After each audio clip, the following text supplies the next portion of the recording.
Hello, everyone. Good morning. Can everybody hear me? Excellent.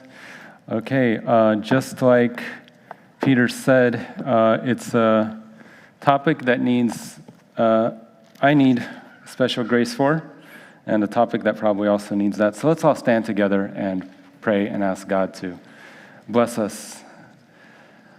Our Heavenly Father, I thank you so much that you give us the privilege of being here in your house of worship, God.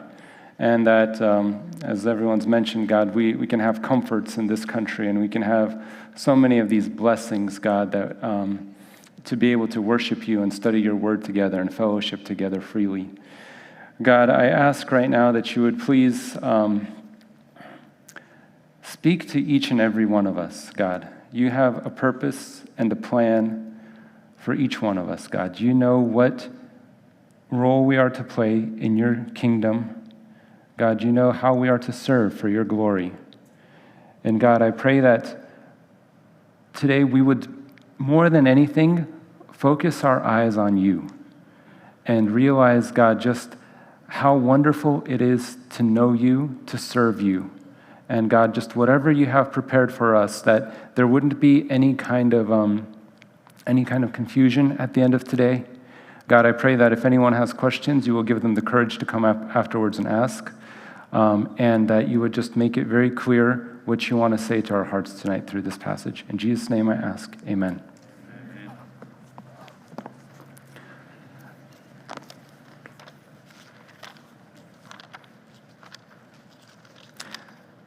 So the last week, Anatoly said a very good sermon on marriage. And we were in Matthew chapter 19, verses 1 through 10. Today we're going to be kind of continuing along the same lines, but also changing the topic a little bit as well. We're going to be talking about singleness. We're going to go from marriage to singleness to children, and we're going to tie it all together in talking about the kingdom of heaven and seeing what the kingdom of heaven is like and what perspective we need to have to see people, to see situations from God's point of view. I want to start by asking, have you ever heard people talking and saying, he is such a great guy, he's such a good guy, how in the world is he still single? Or maybe, she's such a nice girl, she's so attractive, how is she still not married? What is this? Maybe you've thought this yourself. But what does this imply? We have this thought, if somebody is a good person, those who are the best of society, the most attractive, the most clever, the most interesting people, they're the ones who get married and get into relationships early. And then kind of behind the scenes in the back of our mind, like, well, if they're still not married by this age, maybe there's something going on that something's wrong with them. They have some character flaw. They might look good on the outside, but they're probably less successful in their personal life for some reason. Well, is that true? How do we decide someone's value? How do we determine how successful someone is? Is it based on net worth, how much money they have in the bank? Is it based on a degree? Is it based on how good somebody looks, their marital status?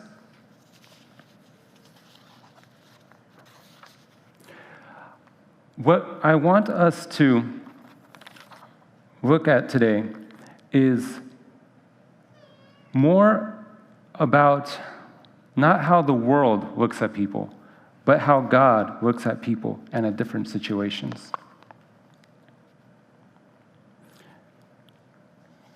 There's a famous passage in 1 Samuel chapter 16.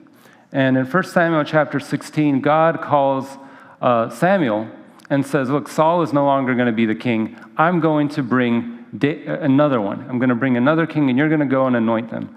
And so Saul goes to the house of Jesse, and Jesse has at least 8 sons. And so he comes in and he sees the firstborn. And this man must have been exuding confidence. He must have been tall, strong, because when Samuel sees him, he says, surely the Lord's anointed is before me. But God tells him something. There's a famous verse which is spoken to Samuel, which I think is good for all of us to memorize. And it says this, do not look on his appearance or the height of his stature, because I have rejected him. For the Lord sees not as man sees. Man looks in the outward appearance, but the Lord looks at the heart." Today, as we read through this passage in Matthew chapter 19, I want us to keep this in mind, the idea of looking at things and people from God's perspective. I will refer to this as seeing things from the perspective of the kingdom of heaven. Because if we remember, the kingdom of heaven is one of the central themes of the book of Matthew. Back in chapter 4, the first words of Jesus, this first sermon is, "Repent, for the kingdom of heaven is at hand." So let's keep two questions in mind as we look at this passage. One, are we living for self? Are we living for our kingdom? Or are we living for God, the kingdom of heaven? And two, do we see things from a worldly perspective, or do we see things from God's perspective, the perspective of the kingdom of heaven? The selfish perspective has a focus on the flesh, the desires of the flesh, the desires of the eyes, the pride of life. 1 John chapter 2, verse 16. But God's perspective has a focus on bringing glory and honor to God. So let's open up our Bibles, Matthew chapter 19. And I'm actually going to start with verse 10, because I think that it's important to read this verse so we can tie the saying, what Jesus is going to be saying today, to the greater context of the passage. Here's what it says. The disciples said to him, "If such is the case of a man with his wife, it is better not to marry." But he said to them, "Not everyone can receive the saying, but only those to whom it is given. For there are eunuchs who have been so from birth, and there are eunuchs who have been made eunuchs by men, and there are eunuchs who have made themselves eunuchs for the sake of the kingdom of heaven. Let the one who is able to receive this receive it." We're going to stop right there. So last week we had looked at the Pharisees coming to Jesus and asking a question. They asked in a very interesting way. They said, "Is it lawful to divorce one's wife for any cause? Any cause at all, from the smallest little thing, like your wife burnt some borscht, burnt some soup, to whatever grand crime, kind of rejection, betrayal that you can think of?" And Jesus responds in an interesting way. He says, points them back to Genesis and says, "Therefore a man shall leave his father and his mother and hold fast to his wife, and the two shall become one flesh. So they are no longer two, but one flesh. Therefore, what God therefore has joined together, let no man separate." He points back to the Old Testament. He points back to the original picture, the original purpose of marriage, the original intent that God had for marriage. And one, a man shall leave his father and mother and hold fast to his wife. That means be glued to, cemented, not something that can be taken apart. And then two, what God has joined together, let no man separate. If you just look at this answer, the way that Jesus answered their specific question, there is no wiggle room here. There is no exception in Jesus' answer. That's it. It's a permanent union. What God has joined together, let no man separate. But the Pharisees get upset. The Pharisees start bringing their objections. And they say something. They say, "Why then did Moses command one to give a certificate of divorce and send her away?" Why did Moses command? Well, Jesus here is going to point out their flaw. Again, I want us to come back to realizing what marriage is all about. Before we can move on and see where both the Pharisees and the disciples got marriage wrong, we need to understand what marriage is. In today's society, so much of marriage is about me. There's a song that plays at my work. Maybe some of you have heard it. I apologize for my singing. It goes something like this. "I like me better when I'm with you." Anybody know what I'm talking about? Okay. So I'm listening to that song, and I'm like, wow, even in like love songs, even in this kind of romantic music, it's all about me. It's not about you, it's all about me. I like me better when I'm with you, and I guess if I like myself better with somebody else, oh, too bad. That's not what marriage is about in the kingdom of heaven. In the kingdom of heaven, marriage is the picture of Christ and the church. It's about Jesus looking down on earth and saying, look, I see these people. I see that they're arrogant. I see that they're disobedient. I see that they're going to come and spit on me. They're going to reject me. They're going to do all this. And Jesus looks and still chooses to come to earth, still chooses to be obedient to God's love. Marriage is about a picture of showing Christ and the church, about showing the world the love of God to sinners. It's about displaying the absolute obedience of Christ to God. It's hard to find a better picture in this world of God's love and commitment to sinners than the picture of a husband and wife completely devoted to one another in a God-honoring marriage. That is God's intent for marriage. This is why we hold marriage so highly, because it is God's picture of Christ and the church. But what did the Pharisees do? The Pharisees say that as we heard from Anatoly last week, there was this rabbi called Hillel who said, for the smallest reason, if you decide that your wife's cooking isn't as good, you can let her go. If you decide that your wife has, gained too many pounds, whatever else, you can let her go. For the smallest reasons. And the Pharisees probably liked this. The men of that time, they had the right to initiate the marriage, to initiate the divorce. And so they felt like, hey, this is a way that lets me serve myself. If I can divorce my wife, then I can have some freedom. I can have flexibility. It makes my life easier. But what does Jesus say? Because of your hardness of heart, Moses allowed you to divorce your wives. But from the beginning, it was not so. Notice the difference between what the Pharisees said and what Jesus said. The Pharisees said, Moses commanded one to give a certificate. Jesus said, no. Moses allowed. It wasn't a command, it was a concession because of your hardness of heart. And so the reason a lot of scholars think that Moses allowed this was because, especially in the Old Testament, men had so much more authority over women that if Moses had not allowed this, he was afraid that the men would begin harming their wives. They would begin to be physically abusive and they might even die. And so Moses, because of the hardness of heart, allowed this. And again, if you haven't listened to the sermon from last week, please listen to it because Anatoly describes very well just how much ruin a hardened heart can bring upon a marriage and the things that a hardened heart will lead to. But that's not what God's intent for marriage was. The intent for marriage, to solve marital problems, the solution is not divorce. The solution is coming back to God and seeing His intent for it. It's to knowing God's love. That is what marriage is about. And so, the Pharisees changed the picture of marriage to fit their selfish perspective by allowing divorce for almost any reason. Now we get to verse 10. The disciples said to him, if such is the case of a man with his wife, it is better not to marry. Again, this is what the disciples say. It's better not to marry. What did God say in Genesis? It is good for a man not to be alone. What was the motivation of this for the disciples? I think that the disciples also had a selfish motivation in saying this phrase. They weren't saying it is good for a man not to marry because then we can commit ourselves completely to God. No, they realized, wait a minute, if I have to stay with my wife, even if she becomes annoying, even if she no longer takes care of my clothing, even if I find somebody else, if I still have to take care of my wife, if I have all these restrictions, you know what?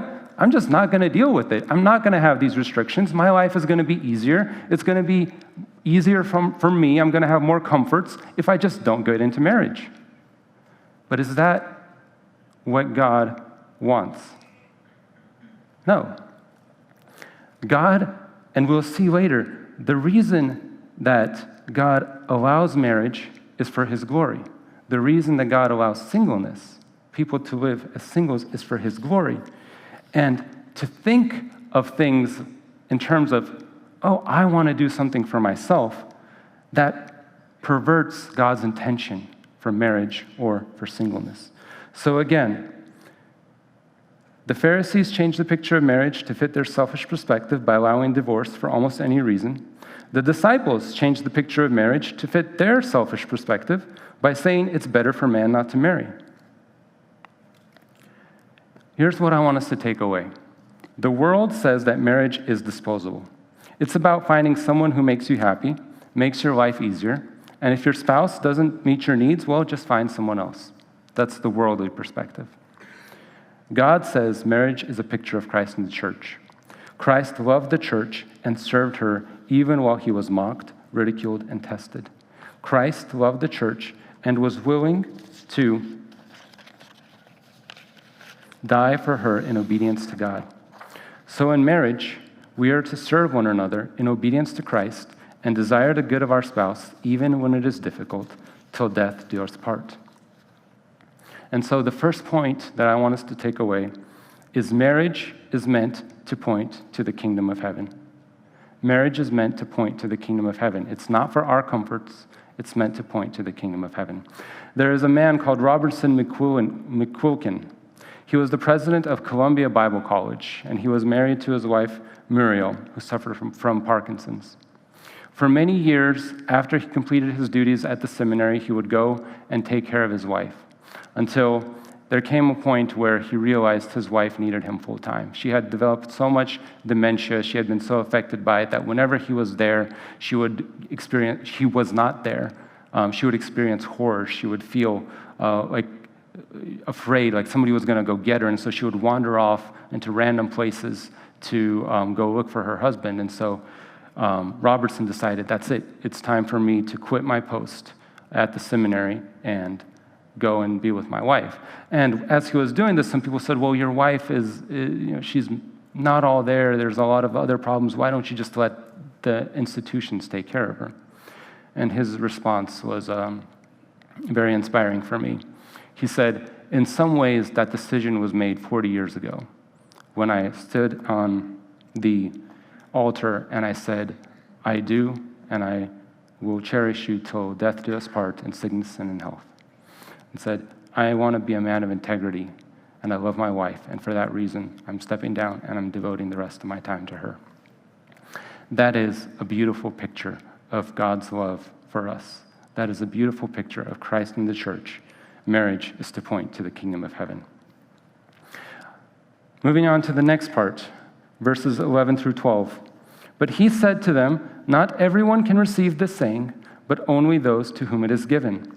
For there are eunuchs who have been so from birth, and there are eunuchs who have been made eunuchs by men, and there are eunuchs who have made themselves eunuchs for the sake of the kingdom of heaven. Let the one who is able to receive this, receive it. Who are eunuchs?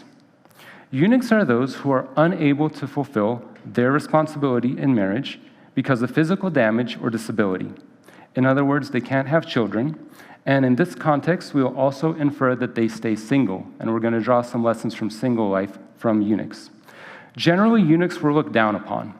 In Deuteronomy chapter 23, verse 1, it says that eunuchs should not enter the assembly of God's people. They were separated. They were considered as less than. And generally, they were considered lower value and of less significance in society. And here, Jesus gives three categories. There's eunuchs who are made so from birth, so without a choice. There are eunuchs who are made eunuchs by men against their choice. They didn't want this lifestyle, but that's what was made. And then there's those who make themselves eunuchs for the sake of the kingdom of heaven. Those who willingly make that choice. Now, we don't interpret this passage to mean that they physically damage themselves, any more than when we read Jesus saying, if your eye causes you to sin, pluck it out. It does not mean literally pluck your eye out. It does not mean literally harm yourself in this case either. What does it mean? It means that if there is, in the case of the eye, if there is something that's causing you to sin, you want to resolve so strongly to get rid of that, so absolutely put away from your eyes whatever is causing you to sin, that it's like you pluck your eye out. That's how strongly you resolve to get rid of it. And so in this case, it's saying that some people have resolved to stay single and avoid physical intimacy in marriage for the sake of the kingdom of God. For the sake of the kingdom of God. Again, it says in verse 11, let's not overlook this, not everyone can receive this saying. When the disciples said it is better not to marry, Jesus doesn't say you're wrong. He says, yes, but only to a limited number of people is this true. If someone decides that they want to stay single, but they want to do it for their own pleasure. They want to do it for their own self-gratification so they can have more time with hobbies, more time with whatever else. That is sin. That is not a reason to stay single. On the other hand, if someone decides that they're going to commit themselves to living for God's kingdom, such as Paul did, so that he could spread the gospel, that is a blessed reason to be single. The first two categories of eunuchs were pretty common. The disciples probably seen them. The third category was shocking, and it illustrated a point. Jesus teaches his disciples that if someone is going to renounce marriage, they should not do it half-heartedly. Don't make the decision lightly so you can enjoy the pleasures of your single life. Live for yourself now and then change your mind later. If you decide to renounce marriage, do so not so you can live for yourself, but so that you can devote yourself to the kingdom of heaven. Make sure it is a firm decision. Don't take this lightly. In the New Testament, Paul talks about the widows, those who were widowed at a young age. And again, he kind of gives them this warning and says, hey, if you decide to be a widow and not be married at a young age, and then your passions are strong, you're basically mocking the name of God, because you said you're going to commit yourself to God, and then all of a sudden you want to get married and you abandon your prior commitment. Same thing here. Nobody is forcing anyone at the age of 18 to say, hey, you know what, if I still haven't been in a relationship by 18, that's it, I have to be single. That is, I have no choice, I know for sure what God's calling me to. No, there's time. There's nowhere in the Bible that it says you have to make that commitment. Now, some people might choose to, and there are certain requirements for that. The requirements are to have self-discipline. The requirements are to have a desire to commit yourself to God, some purpose that God is calling you to that you can't commit or that you would be better able to fulfill when you are single as opposed to married. If those requirements fit you and you want to make that commitment, do so. But it's a promise before God. Be careful what you promise God. On the other hand, if you're, most like many people here are probably still single, younger, enjoy what God is giving you. Enjoy the singleness, the single life that you have right now. Because who knows? Maybe God will give you marriage at some point down the line. And those who are married, enjoy marriage, because who knows? Maybe that will be taken away from you and you will be single later on down the line. That's just how life works. And just because one person is married or one person is single doesn't mean that they are more holy or more approved of in the eyes of God than the other. But those who are called to singleness, for them it is better to stay single. And just like Paul said, I do believe it, that those who God has given the gift of singleness, and those who choose to accept it and choose to devote their life to God, they're probably able to do more than those who are married. They're better off. But then those who don't have that discipline, those who God has called to marriage, those who've been given a different gift, it says it's better to marry than to burn with passion. Get married. The gift, a life of singleness, is not for everyone, but to those who are able to receive it, the life of singleness is a gift and a blessing. If you are single, you have not missed out on God's best for your life. I want to repeat that one more time. If you are single, you have not missed out on God's best for your life. Just because somebody else has already had 3 girlfriends or 3 boyfriends or whatever does not mean that their life is better. I guarantee you their life is worse. Those who are able to keep themselves pure before God, those who are able to avoid promiscuity, your life is better. You're being blessed by God for that. If you are single, you have not missed out on God's best for your life. God has not forgotten you, and you are not considered less worthy of his love and grace. Look at what it says in Isaiah chapter 56, verses 3 through 5. Let not the eunuch say, behold, I am a dry tree. For thus says the Lord, to the eunuchs who keep my Sabbaths, who choose the things that please me and hold fast to my covenant, I will give in my house and within my walls a monument and a name better than sons and daughters, and I will give them an everlasting name that shall not be cut off. One of the big reasons to get married throughout most of history in the time of Jesus in the Old Testament was to produce offspring. Those women who didn't have children were often had this stigma, had this pressure of saying, oh, I'm barren, I can't have kids. Same thing for men. And yet here it says, I will give in my house and within my walls a monument and a name better than sons and daughters. There is something better than marriage. There's something in this world that's better than having physical sons and daughters. That something is a relationship with God. That something is a relationship with God. It's better than marriage. It's better than anything we have here on earth. And why is it better? Why is the relationship with God better? Why can somebody be single and still enjoy life to the fullest? John Piper has 4 points, and I'm just going to read them from here. The family of God is not propagated through sexual intercourse, but by regeneration through faith in Christ. By regeneration through faith in Christ. So if we want to live for the kingdom of God, our primary goal should be to bring people to faith in Christ. And if we are doing that, we can live a fulfilled life for his kingdom. Second, relationships in Christ are more precious and more permanent than relationships in families. Relationships in Christ are more precious and more permanent than relationships in families.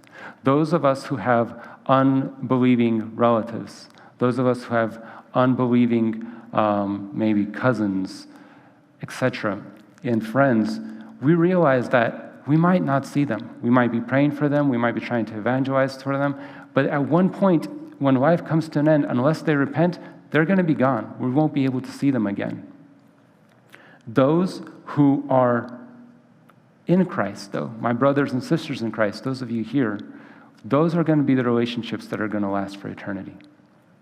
So be very careful about longing for marriage, longing for some sort of relationship, a close interaction with those who will not be in heaven. The Bible forbids it. It says, do not be unequally yoked with unbelievers. It is better to have relationships outside of marriage that are with godly Christians, that are committed to serving God, than it is to have a marriage relationship with an unbeliever, which will drag you away from Christ or be a burden for you. Next, marriage is temporary and eventually gives way to the relationship to which it was pointing all along, the relationship between Christ and the church. Marriage is temporary. If we decide to make marriage an idol, if we decide that that's all that I'm going to strive for, and if I don't have marriage, my life is not complete, what's going to happen when we get to heaven? In heaven, as much as I love my wife, I will not be married to her. In heaven, we're going to be like the angels. And so if God is calling some of you, if God is calling to singleness and just giving the opportunity to be like that now, to just depend on him, to have this relationship where it's just you and God, treasure it, value it, enjoy it, because that is the relationship that we will have with him and for all eternity. And finally, faithfulness to Christ defines the value of life. All other relationships get their significance from this. No family relationship is ultimate. Relationship to Christ is. If we want to have any fulfilling relationships, they start by having a relationship with Christ. Christ shows us how to love. Christ shows us how to sacrifice. Christ shows us how to give ourselves for others. And so that is the ultimate relationship that we should be focused on. If we have that relationship, that is all we need to be fulfilled in this world. So, again, don't make marriage an idol. Don't get so caught up in dating, trying to find the one and looking good, that your relationship with God gets second place. Rather, as a single person, show the world that Christ is enough. If you believe that you are a Christian, if you believe that Christ is enough and he can fulfill all your needs, then show it to the world. Show the world that Christ is enough. There's some people who every time you come up to them, it seems like, hey, how are you doing? Oh, I'm just waiting to get married. Hey, how are you doing? Oh, man, somebody else slipped through my hands. Man, I just wish I could find the one. Wait, but are you Christian? Yeah, God's enough. God's good, but I just need this as well. If we believe that our relationship with God is enough. Let's live like it. And it's okay to come to church and share with somebody, small group, hey, this is what I'm struggling with. That's fine. But if you're out in the world and you call yourself a Christian and you've got a Jesus bumper sticker or whatever else, but anything everyone hears you talking about is, man, I just wish I could get married, and man, I'm looking for a boy. What kind of testimony are you being to the world?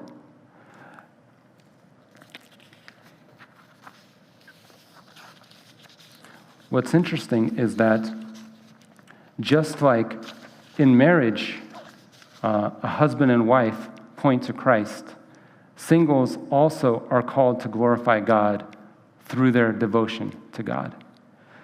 To show the world that love and devotion to Christ is primary and eternal.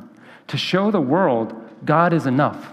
Right now, those of you, I'm not single, those of you who are single, you have a chance to glorify God by showing that even in your singleness, while the rest of the world is looking around, chasing these relationships, you are content. You have the ability to tell your friends, hey, I know that God is enough for me. I don't have to compromise my life in this sphere because God is enough. I don't have to chase after these things, go to these places to look for someone to make me happy because God has already done that for me. There are very few things in this life that show the sufficiency of God and His goodness than a single person who is completely content in Christ. And second, those who are single can glorify God by using their time and opportunities to given to you in your singleness. Use the time and opportunities given to you in your singleness to advance God's kingdom.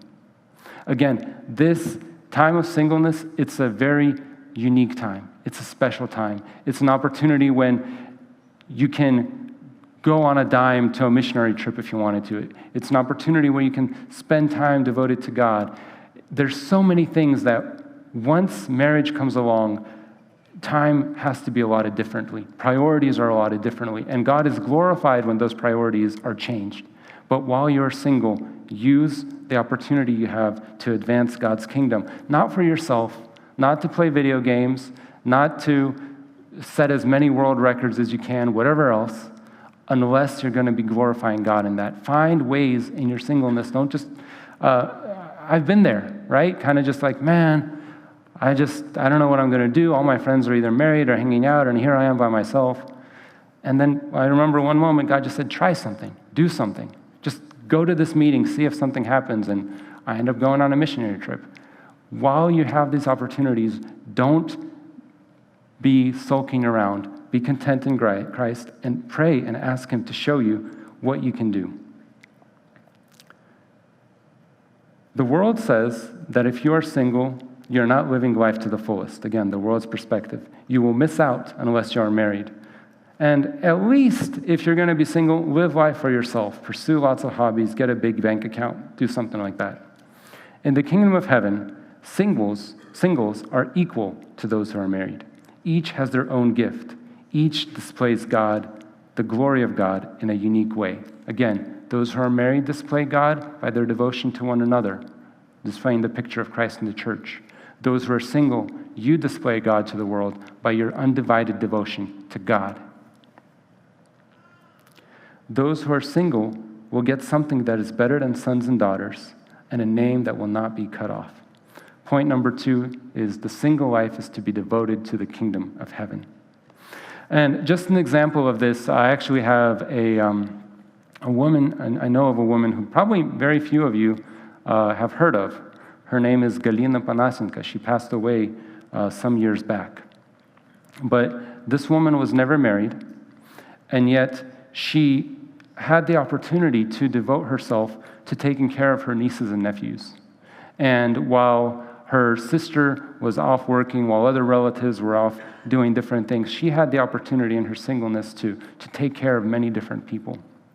And even though nobody really knows her name, even though she died in relative obscurity, there was no big funeral, I don't even know if anyone put her name in the newspapers or anything like that. But what's interesting is that her work is seen today because it's basically my great aunt.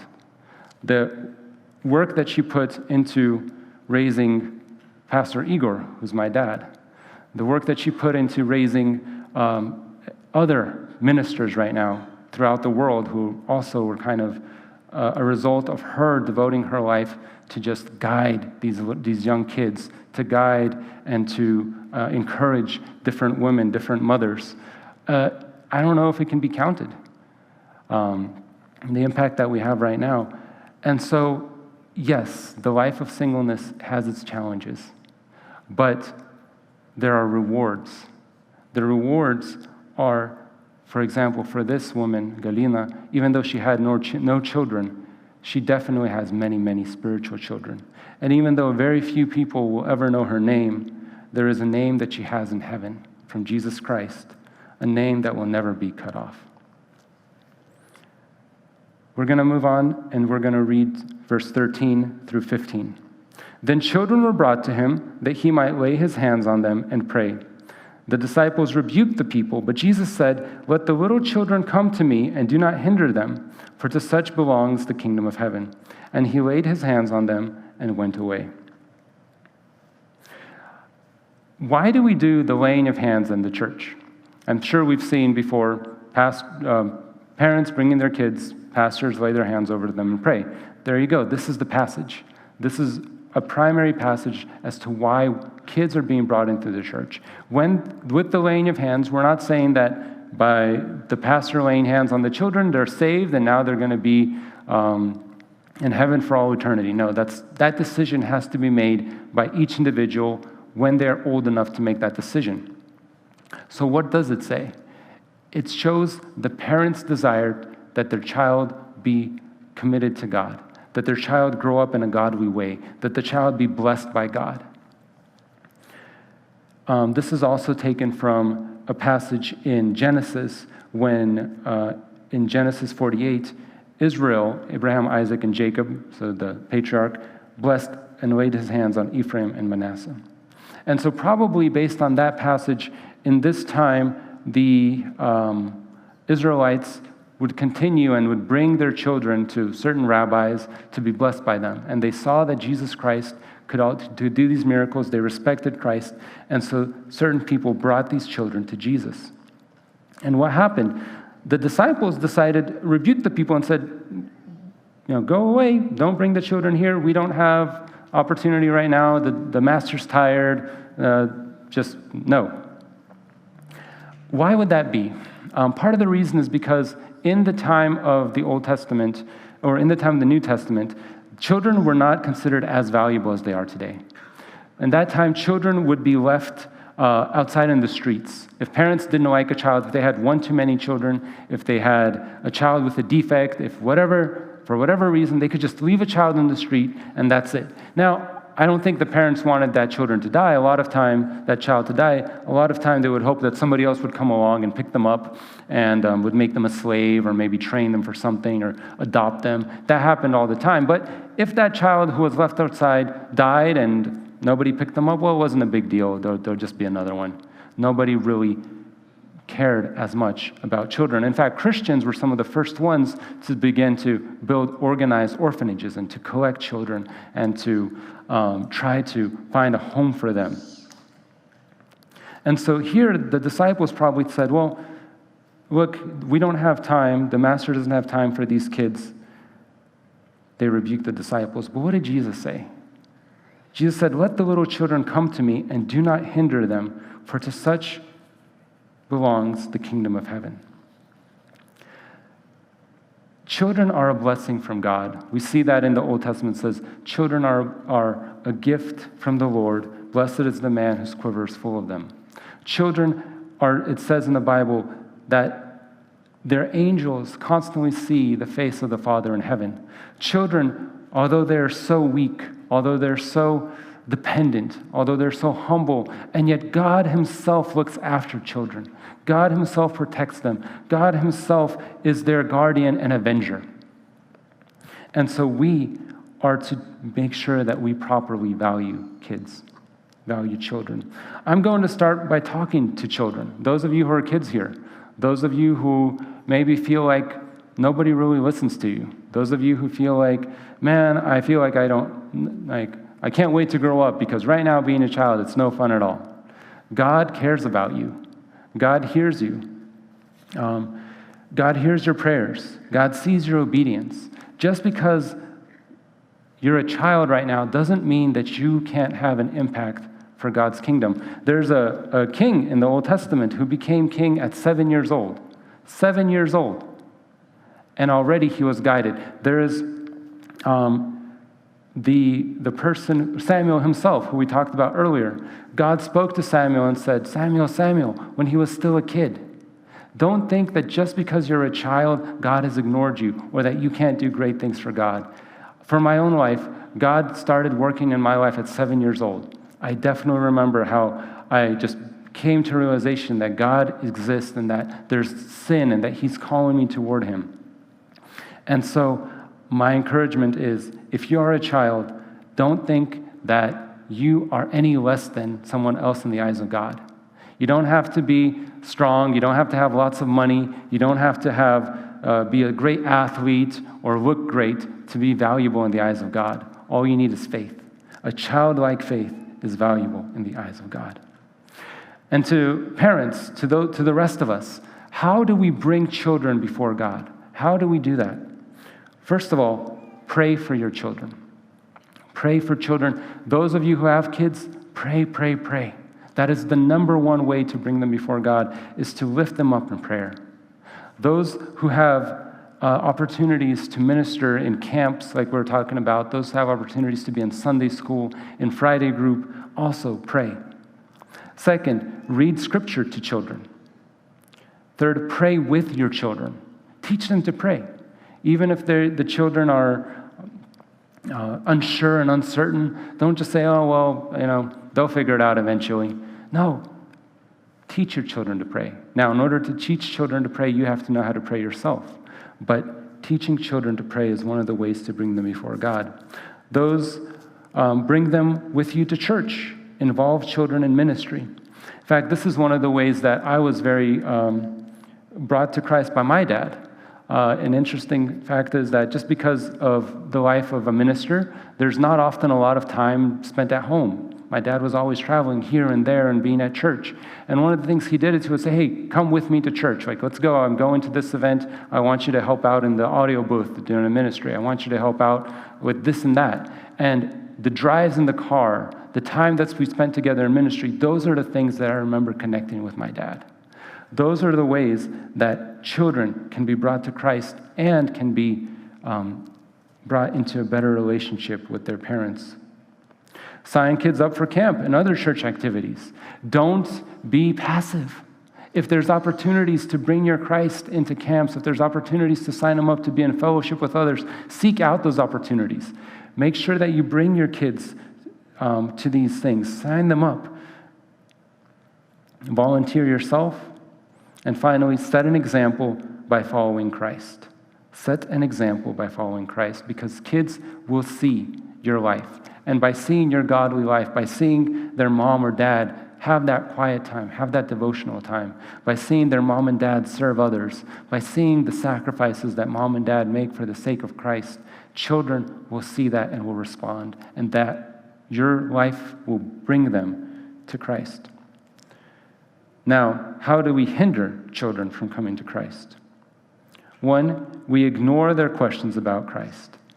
Ignoring the questions of kids about Christ. Again, from a very young age, kids might start asking questions. They might be saying, hey, why did God make the sky blue? Why does God love me? Why do we go to church? All these things. Now, how do you think a child is going to respond if he asks you, honey, or dad, mom, why do we go to church? Just because we do, honey, I'll answer later. Well, that's not a great, motivation to bring him to God. That's not the right way to explain that to him. We need to find opportunities to answer their questions, to show kids excitement about God. And again, it all starts with having that excitement within us ourselves. Neglecting to bring children to church. Choosing personal pleasures over driving kids to events. Don't make any opportunities for kids to be involved. Again, I'm not saying, I know that some parents have very busy schedules and they're doing the best they can, but there's just search your heart and see, are there opportunities to bring your kids to certain events that maybe you're passing up, although it would be beneficial for them. Another one, and this is for everyone, leading kids into sin. Better that a millstone be tied around their neck than they be thrown into the sea, is what Jesus said about one who causes the little ones to stumble. And it can be in really small ways. We can not even realize what we're doing. We're up in Sunday school and there's one kid running around and somebody stubs their toe and says a curse word. And even in that, the child hears it, they suck it up. Or somebody else is talking around, they're screw joking. Or a child says something and you just demonstrate acting out. The children will suck that up. The children will begin to copy it. And so, do not lead kids into sin. Don't try to trick them. Don't try to have fun with kids in ways that will not be God-honoring. God will punish all those who do that. God will avenge kids for that. And then setting a poor example in our personal life with Christ, being hypocritical. I think this is what we hear in America all the time, right? What is the reason that you don't go to church? Why have you left the faith? Well, because I saw how hypocritical the pastors were. I saw the hypocrisy of my parents. I saw XYZ. If we want to not hinder children from coming to Christ, we must have a committed life ourselves. We must be able to show by our lifestyle that we truly love God. And there are very few things that push children away from God more than a hypocritical lifestyle, because they can see it very easily in their teachers, in their counselors, and especially in their parents. As we finish up, I want us to look at the final point. So the point 3 was, children are to be brought to Christ, for theirs is the kingdom of heaven. Children are to be brought to Christ, for theirs is the kingdom of heaven. It is a worthwhile investment. It is a worthwhile use of time to bring children to Christ. And then point number 4, in the kingdom of heaven, many of those who are first will be last, and the last will be first. One of the things that we've seen as we looked at marriage, as we looked at singleness, as we looked at children, is this theme of those who were considered less than by the world being exalted by Christ, being lifted up by Christ. First in marriage, where women were often discarded, treated like employees. If you can't fulfill my needs, if you can't do this here, I'm just breaking up the contract, giving you this letter, go away. And Jesus says, no, you should not treat women like that. You can't treat your wives like that. If you have made a promise to them, if you have made a commitment, you have to honor it. You have to love them like Christ loves the church. That is his law. And so in doing this, the family was exalted. Women were given their proper place. And by giving women the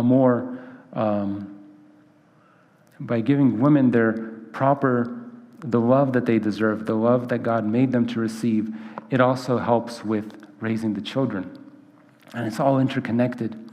The second thing was with eunuchs. Again, those who before it seemed like you're not part of the assembly of God, you can't enter in. Those who are without children, for whatever reason, you're less than, you're not as valuable as those who produce many children, as those who have a huge family. God says, no, there's children that are going to be in heaven. I'm going to give you something better than children in heaven. I'm going to give you a name that no one can take away. Just because you don't have these things that the world says you need doesn't mean that you're less than. And same thing with children. Those who were discarded, those who were rejected, those who were considered kind of worthless by society, Jesus exalts them and said, no, to ones like these belongs the kingdom of heaven. And so what perspective does God have for us? Do we look at others around us from the perspective of the kingdom of heaven or from perspective of selfishness? When we look at others, do we think about how can I use this person to please myself? How can I use this situation for personal gain? Or do we say, how can I show this person God's kingdom? How can I use this situation to expand God's kingdom, to bring God glory? Do we show favoritism to those who are rich? Do we show favoritism to those who are more attractive or have more status? Or do we treat everyone like Christ would want them to be treated?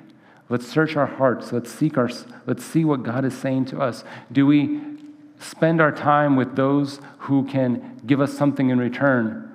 Do we spend our time with those who we feel comfortable with? I want to spend time with the guy who has a fancy boat. I want to spend time with the person who's got an outhouse somewhere by the beach. Or do we spend time devoting it to kids, taking kids to camp, spending it with those who maybe even have disabilities, those who don't have a way of repaying us back? And by doing so, we see things from the perspective of the kingdom of heaven. We see that we're investing into God's kingdom. I'll close with a little story, hopefully make things a little bit lighter here. There was once it's a Russian сказка, so I heard it at one point and probably changed it around a little bit. But the idea is this: there was once a kid who was wandering through a village. It's somewhere middle of winter in Siberia, and there's this one little village, and the kid's wandering around. He looks cold, he looks hungry, he looks torn up, and he's walking from one house to another, from one person to another, saying, "Can somebody take me in, please? I'm hungry, I need some food." And everybody in this village is going, "Look, I don't know who you are, I don't care about you, I have my own family to feed," and just reject him over and over again. The kid eventually just comes up to one house and says, "I'm just going to keep trying. I don't know if anyone's going to reject me here, but I'm going to keep trying." And he knocks at a house in the very back of the city, kind of a poor neighborhood. He thinks his chances are low, but what has he got to lose? He knocks on the door, and a woman opens up and says, "Hey, why are you standing out here? Why you look so cold?" It's like, "I don't have anywhere to go." And the woman says, "Well, okay, I have 5 kids of my own. We barely have any food.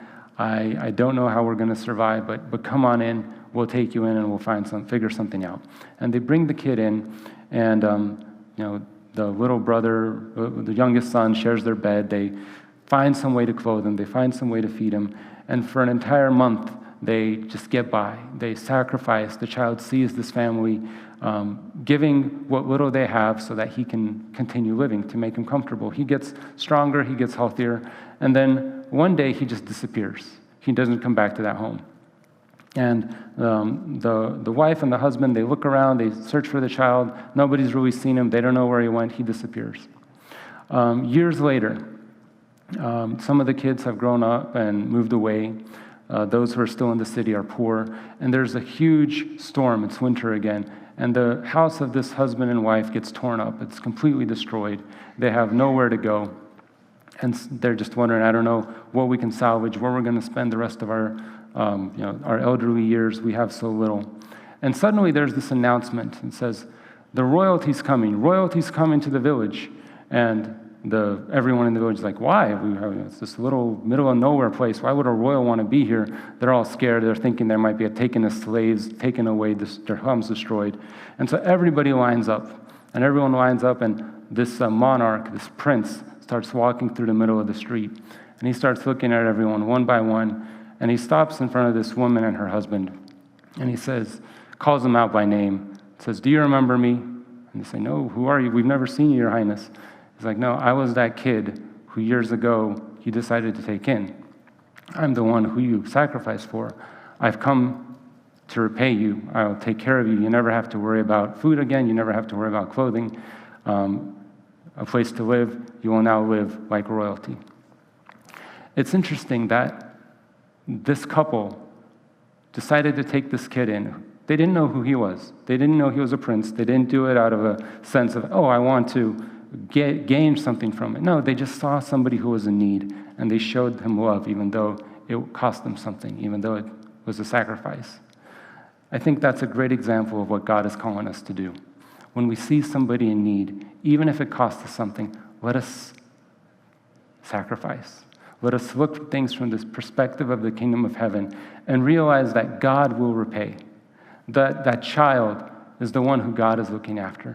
That person who maybe others have rejected, God cares about. And when we have the perspective of the kingdom of heaven, God will reward us and we will save others for eternal life. May God help us to be faithful to him. And again, may we remember the main points. If we're married, marriage is the point to the kingdom of heaven. Those who are single, the single life is to be devoted to the kingdom of heaven. Children are to be brought to Christ, for theirs is the kingdom of heaven. And in the kingdom of heaven, many of those who are first will be last, and the last will be first. Amen. Let's pray.